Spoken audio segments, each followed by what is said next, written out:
well. This is a massive blow. Bangladesh বিশ্বকাপে ব্যর্থ হলেও রিশাদ হোসেন পারফরম্যান্সের কারণে বিশ্ব একাদশে স্থান করে নিয়েছে।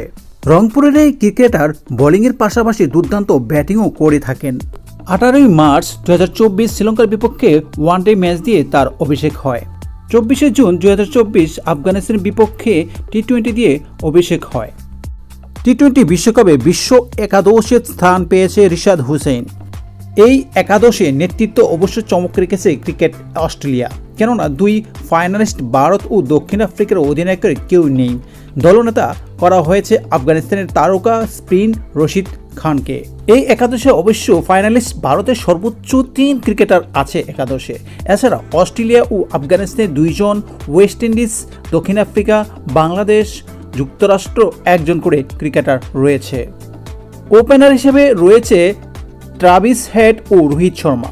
অস্ট্রেলিয়ার বিশ্বকাপ যাত্রা সুপার 8-এ থামলেও ব্যাট হাতে দারুণ ছন্দে ছিলেন হেড। 3 নম্বর ব্যাটার হিসেবে স্থান পেয়েছে ওয়েস্ট ইন্ডিজের নিকোলাস পুরান।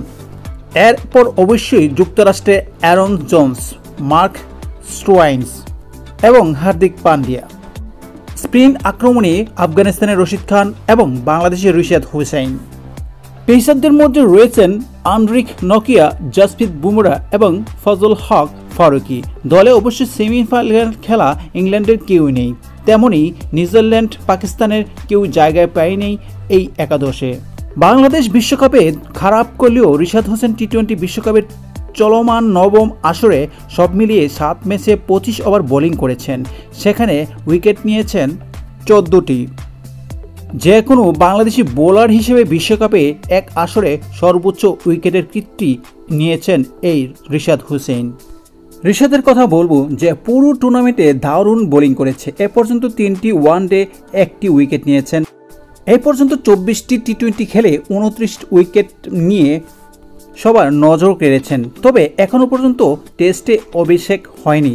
টি-20 বিশ্বকাপে নজর কাড়া বোলিংয়ের পর এখন তার টেস্ট অভিষেক সময়ের ব্যাপার মাত্র। কেবল আফগানিস্তানের বিপক্ষে সোমবার সুপার 8-এ ম্যাচটিতে নয়, বিশ্বকাপের অন্তত আরও 3 ম্যাচে বাংলাদেশের মোমেন্টাম এনে দেওয়া এই স্পিনার রশিদ, যাকে আগামীর তারকা বাবা হচ্ছে।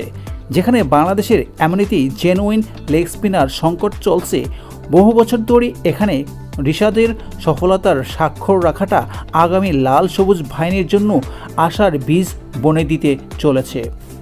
রিশাদ আগামীতে নিজেকে অন্য উচ্চতায় নিয়ে যাক, সেটাই এখন কামনা করছি। যারা এখনও এই চ্যানেলটিকে সাবস্ক্রাইব করেননি, প্লিজ সাবস্ক্রাইব করে নেবেন। পরবর্তী ভিডিও দেখার আমন্ত্রণ জানাচ্ছি। আল্লাহ হাফেজ।